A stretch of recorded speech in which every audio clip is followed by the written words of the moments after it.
காலை ஒளி. எழுதியவர் திருமதி டோரா எட்வின். அன்று பெந்தேகோஸ்தே நாளில் பரிசுத்த ஆவியின் அபிஷேகம் யோவேல் தீர்க்கதரிசியின் தீர்க்க தரிசன நிறைவேறுதல் என்பதை பேதுரு வலியுறுத்தியதை படி. இன்று முழு இருதயத்தோடும் வாஞ்சித்து வேண்டிக் கொள்ளும் யாவருக்கும் இந்த அபிஷேகம் கிடைக்கும். உன் காரியம் என்ன? நீ எதை விரும்பி கேட்டுக்கொண்டிருக்கிறாய்?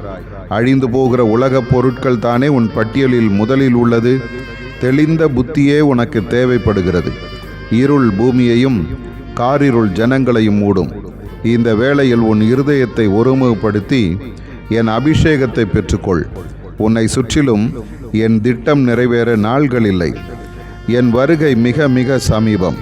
காலத்தை நீ வீணாக்காதே. என் பாதங்களில் அமர்ந்து என் வசனங்களை கவனி. ஜபத்தினாலும் அமைதியினாலும் உன் நேரத்தை செலவிடு. என் அமர்ந்த மெல்லிய சத்தத்தை உற்றுக்கேள். கீழ்ப்படி, செயல்படுத்து. என் பலத்த கரத்தினுள் அடங்கியிரு. ஒவ்வொரு அடியெடுத்து வைக்கும் போதும் என் சத்தம் உன் காதுகளில் தொனித்து கொண்டிருக்கட்டும். உன்னோடு வசிக்கும் ஒவ்வொருவரும் இந்த கடைசி கால செய்தியை அறிந்து கொள்ள வகை செய்துவிடு. அசதியாயிராதே.